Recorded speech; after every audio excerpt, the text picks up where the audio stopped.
Hello, everybody. Welcome to a brand new campaign. This will be a hex crawl. Now, a few house rules for this new campaign. It is called the Lone Wolf, and we will be expanding on the land of Exeter, though a different version. So, for the base rules, we'll be using maze rats.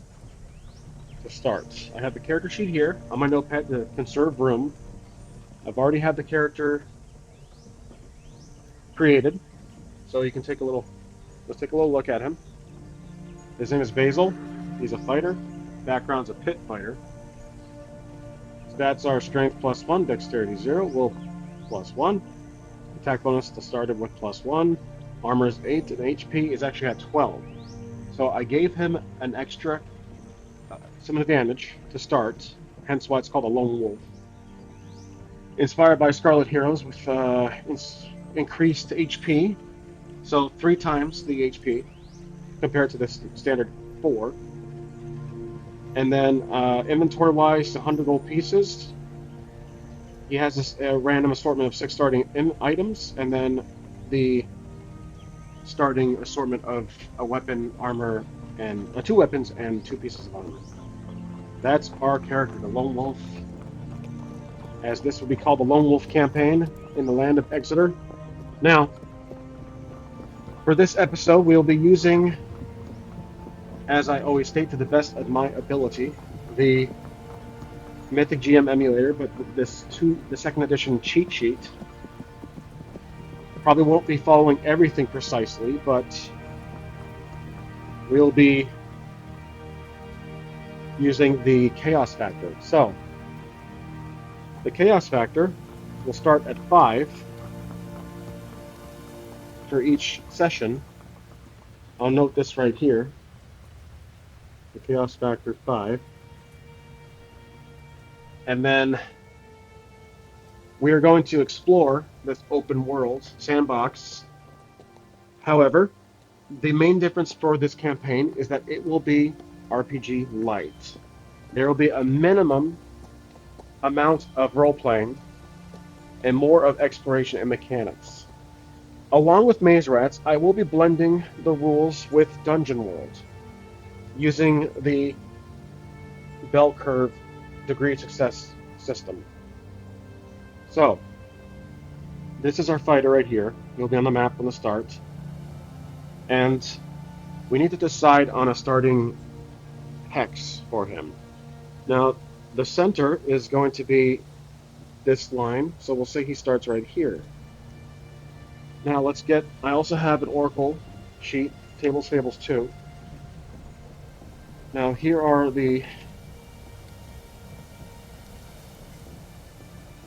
here's the table, the index. We're going to jump to Wilderness and Travel, so not page 19. Trying to decide what our character will be, where our character will be starting, where Basil will be placed at the start of this adventure. So, let's say he's in a landmark. We'll do a D100 roll.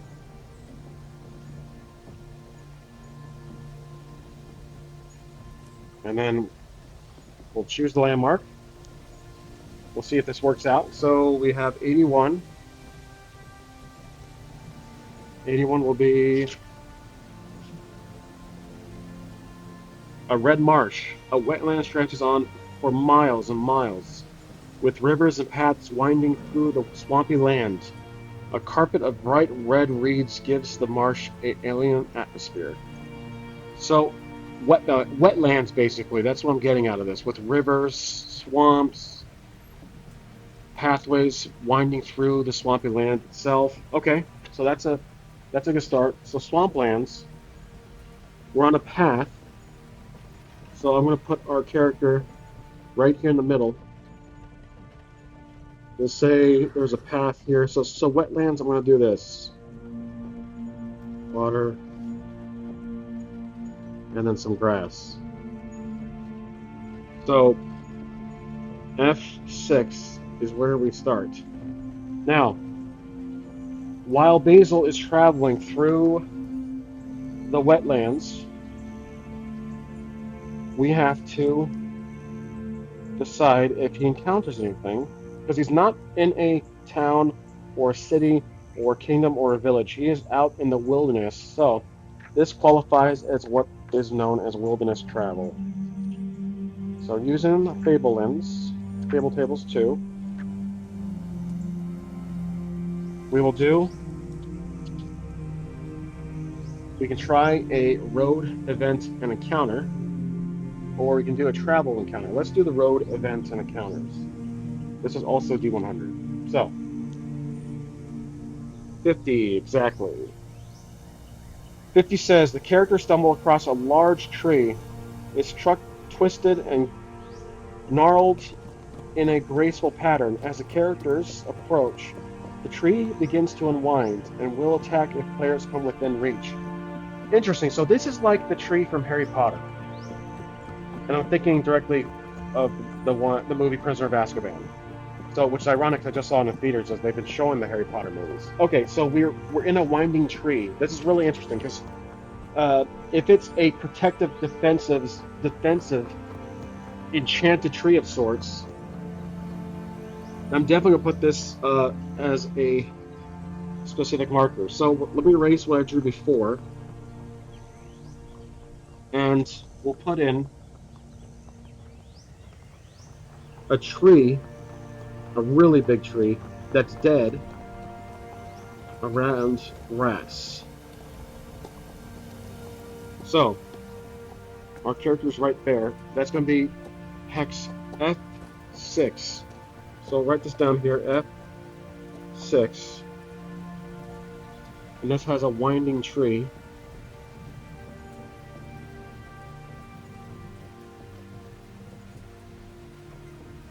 Okay, as we are, well, it's just us, it's just our one character.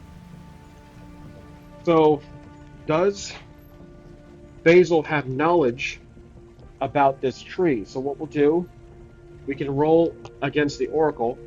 Chaos factor is set at 5. So does Basil have knowledge about this tree? I'm going to say if he is an adventurer of sort, I'm going to say likely. So between 13 to 65 is a standard yes.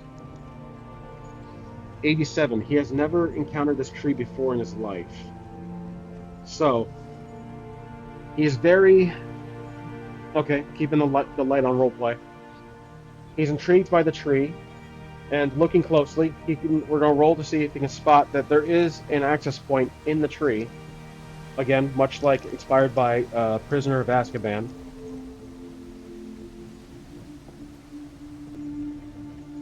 All right, so let's roll to see if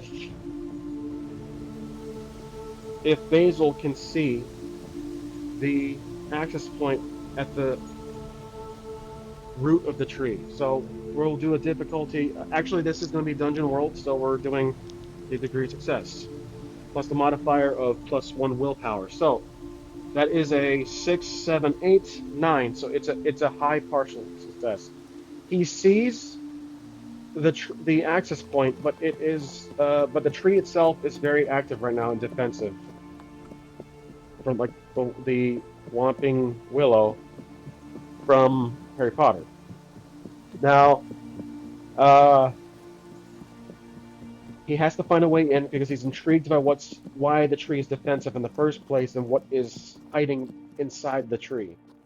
Because there's clearly an access point, and it's probably something that's worth sliding into or crawling to. So this will be the tree again. It's spinning around, moving as Basil is not within reach of it, but he's nearby. He's probably 20, 30 yards away. So the tree acknowledges his presence and is actively protecting itself. So Basil will attempt to run through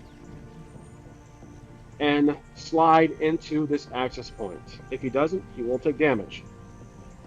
So we'll call this tree, I'm thinking, the haunted, let's call it the haunted We'll just keep it simple. The haunted tree for now. The haunted tree. That's more so of a placeholder for myself. Okay, Basil is going to beeline straight past the tree at a certain point when the branch of the tree is uh, swipes by. He will run and slide in there. With Pit Fighter, as he is a Pit Fighter background, I will give him an advantage roll on this. Remember, we're doing Dungeon World here, so let's do this with. We don't have a dexterity modifier though. Okay, that's going to be a unfortunate fail. So it's a high fail. He gets hit by the branch, and because it's a high fail, I'm going to put him. I will grant him a slight uh, progress in how far he got. He does get thrown aside. So let's do a D4 damage. Okay, he took 3 damage.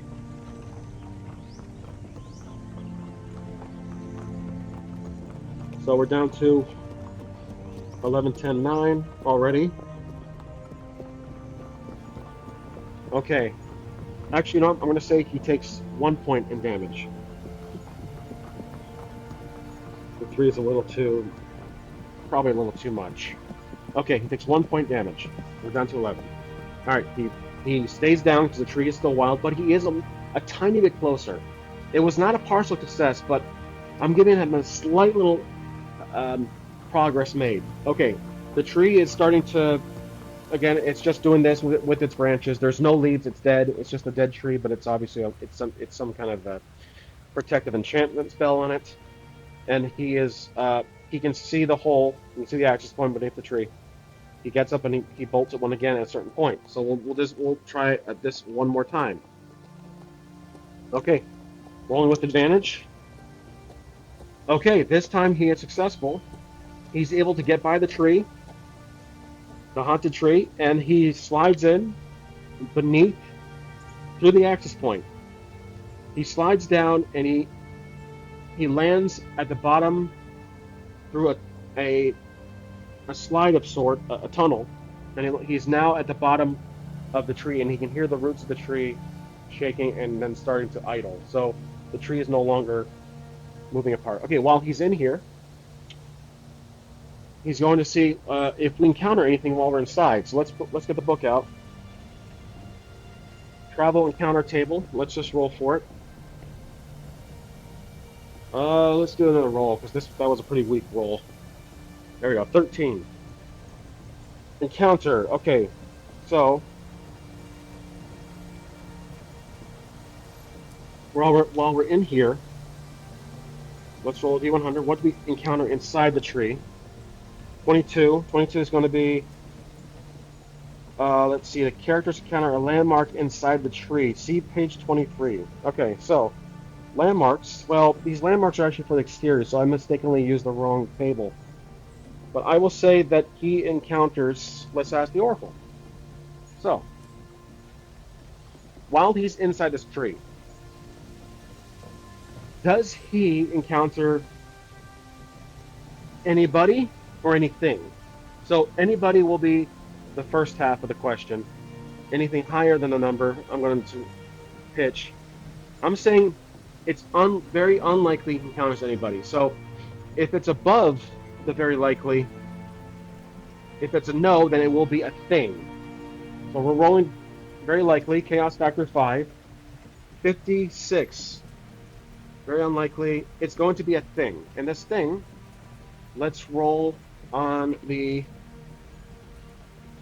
descriptions here. We have 2, accompany this thing, 56.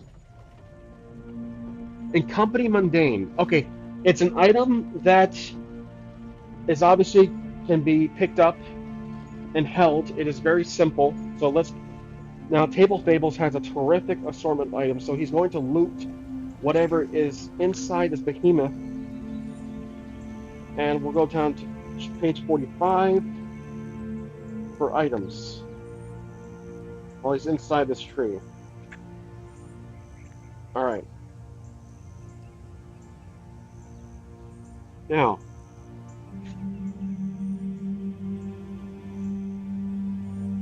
Here's the item list.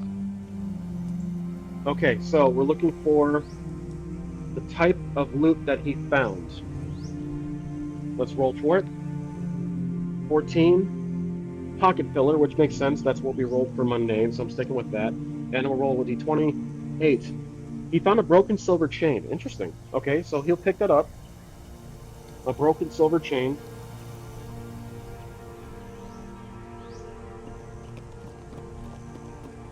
Maybe it was on a... Well, again, keeping roleplay light, which I've somewhat did so far. Now, anything else he can find? Let's roll once more. At the loot type. And we have 20. That's going to be another pocket filler, so let's see if it's worth taking. We'll do a D20. 1. A small notebook filled with personal notes, shopping lists, and inspirational quotes. Okay, I'm going to say it's a personal...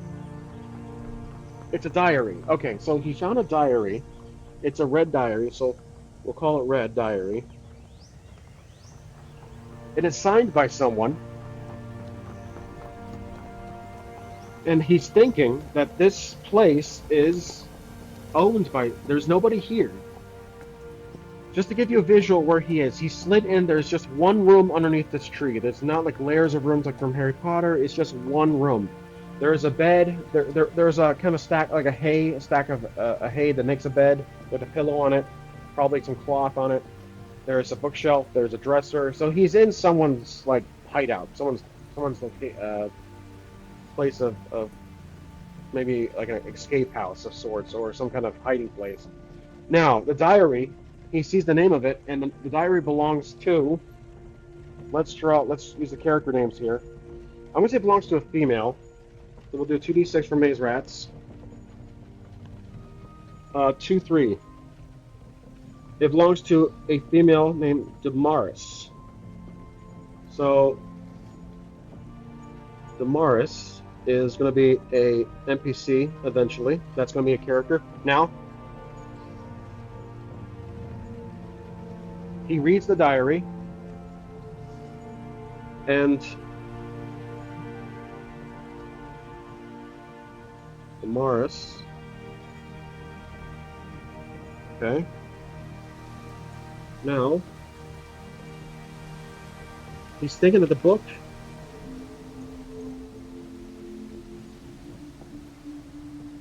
He's reading the diary. He's obviously not respecting this person's privacy. And the contents of the diary are going to be as follows. Okay, let's roll. The meaning table of let's see, 23. We have continue, okay. 62. Obscurity. Okay, the diary is actually getting really personal. He closes the book, and it says in the book that this person has been stalked. This lady, Damaris, has been in danger. That's why Damaris was in this hideout of hers, because she was being followed. So she's not here right now. She's either away or she actually has been kidnapped. So this could be a self-inflicted quest for our character. Now let me write on the back of the paper here. We have what's called a thread. So this will be for reference throughout the campaign. Threads. We have rescue Damaris. We don't know who she is, what she looks like. We just have the diary. So we'll take the diary because Basil's thinking that she, judging by how unkept the room is, it has been raided. So let's roll a random event. So we're standing there with the diary in our hands, putting it away, and we're going to roll for a random event. Let's try it. So what is the random event? 35. NPC action. Well, look at that. So while we are reading the diary and we're putting it away, there is going to be a individual appears from the same access point, slides down. Now, This NPC, I didn't roll new NPC. I just rolled NPC action. I'm going to assume that there is no other NPC around. So we have to believe that this is either Damaris sliding in, or this is going to be the people chasing her. So I'm thinking, let's ask a question for the Oracle. Is this person who slid down the very people that have been chasing her or following her, stalking her? Let's roll. I'm going to say very likely. 66. That is a yes. Okay, so one individual slides down, and it is a mercenary. So a merc comes down, he sees us, and we're now in an encounter because the merc was not expecting to see us. Again, we're keeping the roleplay light. We are in a encounter.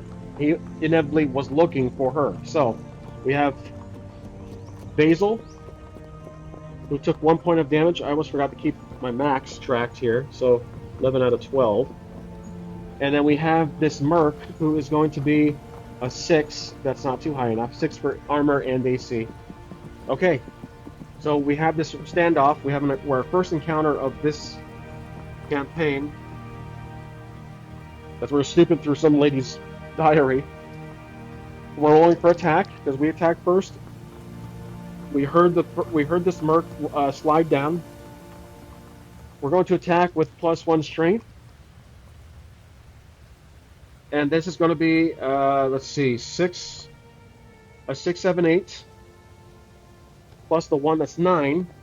That's damage. So that's 3 damage against him.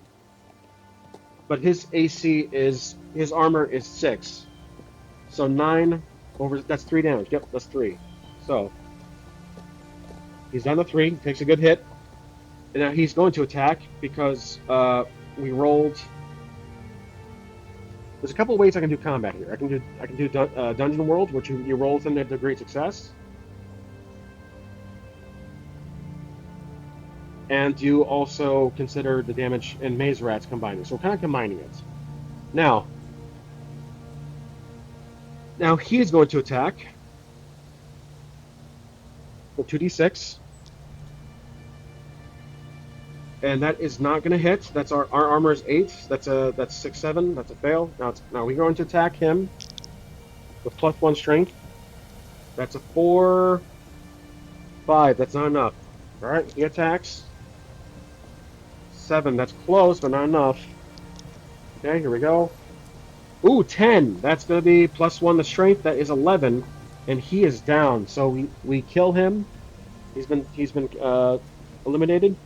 We are going to loot him, try to find something. Let's see what we find. I'm going to say we find the following.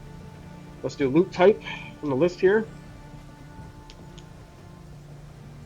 62. Armor. We find armor. 51. Interesting. Okay. Page 51. We find armor. So we're taking his armor. And I'm going to say it's a D8 list right here. That's the armor list. Okay, rolling my D8. 4. Male armor. So I'm going to say that's medium armor, converting it to Maze Rats. So, or we could say he finds a helmet. Maybe this guy had a helmet. Scale armor, because we have a shield, so he found a helmet. That'll give us a +1 for armor. Okay, I'll do that. So 9. Okay, good. So we got some armor. Anything else? Did we find anything else on this guy? Maybe we did. I'm going to say likely. Let's roll the table. That's the Oracle. Did we loot anything else on this merc? Let's say Chaos Factor is still 5. Very likely. 11. So very likely 11 is going to be...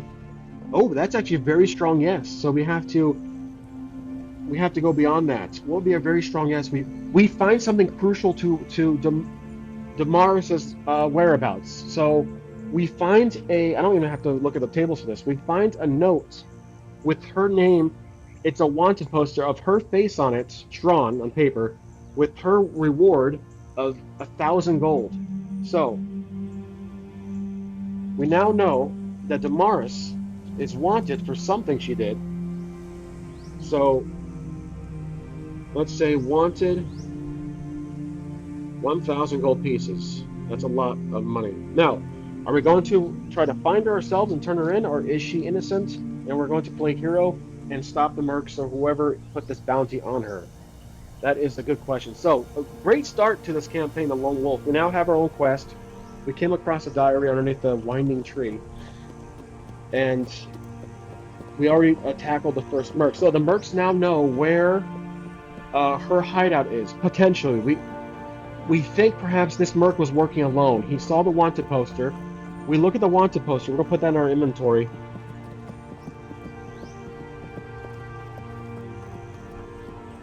Wanted poster of Damaris. We think maybe he found that nearby in a town on a bulletin board. So that means he was just a traveling merc. He's not really tied to any organization. We check his wares. He doesn't have any symbols or crests. He was working alone. He was much like us. So that makes me think: are we a mercenary ourselves? I don't think we are. I believe my character is a chaotic good hero. So he will fight to the death, but I don't think he's necessarily an evil. He's not an evil person. He's more of an anti-hero. So we're right here now. There's nothing else, I believe, of interest in the tree, but we can ask. Let's ask the Oracle. Is there anything else in the tree that is of interest to Basil? I'm going to say unlikely, but you never know with these rolls. 67. Nope, nothing else on the tree. I guess it's been ransacked, so most likely we got lucky finding that diary. Or any merc that's been through here wasn't really interested in the diary, but we learned of her name, so we now know who we're looking for. We have the wonder picture, so that gives us a detail on what she looks like. So let's now figure out where this wanted poster came from. I think that's a proper path to take on a thread. So we look at the wanted poster, and there's obviously a mark where a nail would have been placed, where it got ripped off. So the poster had a little tear at the top, and it's been wrinkled up. So this guy had his poster in his pockets for some time, but we don't know where he came from because he's dressed kind of like us. He has armor on. I think we're not really going to take his weapon because he probably had a dagger against us as a merc. So I'm going to say we're going to leave the tree and figure out, maybe before we leave, let's read the diary. Does the diary reveal anything else besides the obscure parts where she's saying that she was being followed? Does the diary give any details away as to where she was running off to, or where she got taken to? So potentially got taken already, or she fled. So did she flee? Let's ask the Oracle that. I don't necessarily know. It's a 50-50. Did she flee? 48. That's borderline. Yes, she did. Okay, now where did she flee to? I think she fled east. If there is a town or a location, a settlement nearby from the west, then she probably fled away or she fled towards. We don't necessarily know. Does the diary reveal any details as such? I'm going to say very likely. Maybe she dotted down like, I'm going to go run home to my parents, etc. So very likely. 88. Oh, that's a no. Oh, that's a standard no. There is no hint or tips on the diary as to where she decided to run. So I think she got anxious or she got worried and she fled without finishing her diary. She forgot her diary, or couple possibilities here, but we just don't know. So we're going to leave the tree, and we'll have to roll to see if we can leave the tree without getting hit by it, because again, it is enchanted, which makes me think that this lady is a magic user. I'll keep that one in mind. So we're rolling to make sure that we can get out of the reach of the tree without getting hit once again. No dexterity bonus, but advantage roll. 6. That's we get hit once more, so we're taking another point damage. Okay, so while we dive and we kind of get brushed off our feet, we fall over, we stand up, and we look around to see where if there's anyone nearby, because the one merc is very concerning. So let's do a random event. We're looking around. What do we see? 32 NPC action. This could be maybe some travelers. I'm thinking we see some travelers, but these travelers, let's see who they are. We see a group of people, and I'm going to get the book out here. We're going to be doing NPC. Let's do NPC generator. So 39.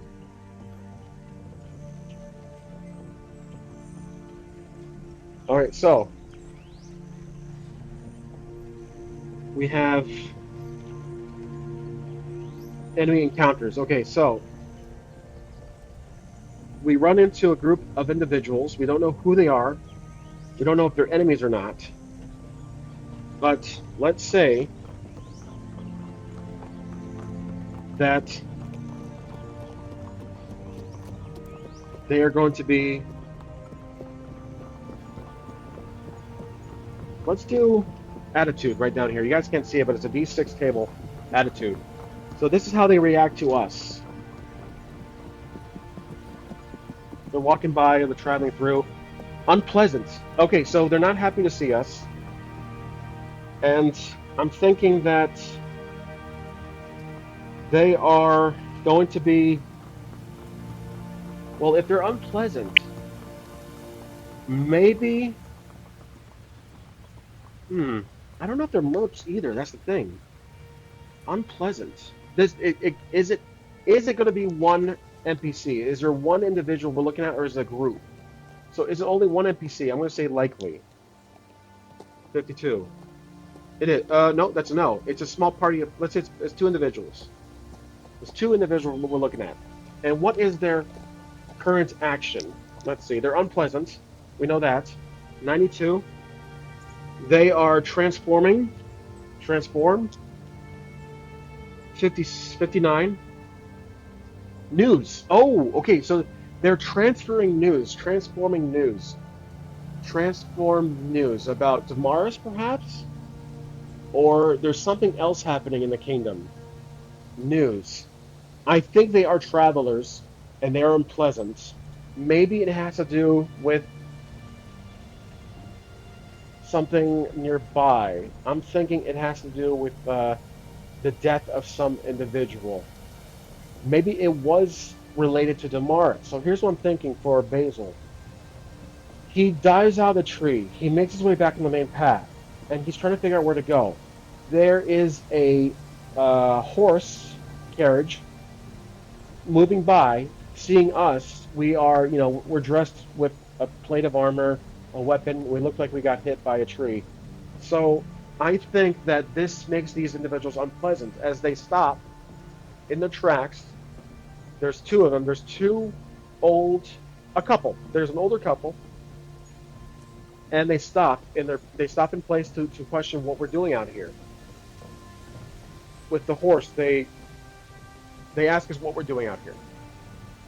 And Basil says that, well, we're going to have to lie. I mean, we hear them perhaps talking about a death of someone. I'm going to say that they were talking first until we popped out from a corner, like behind a rock, or we climb out from the swampy grasslands, the swamplands. Again, there's this main path going through, and this older couple on a horse carriage, going in our direction west. I'm going to say they're going west. They are talking about the death of someone. So they see us, then they get unpleasant. They avoid us, and I don't think they're going to question us. If it's unpleasant, they don't want to deal with us. Okay, so this older couple avoid us, but they're going west. However, now we know that we heard them murmuring something about death, and we also have information that we also have details on Damaris. I think if they're going west, so are we.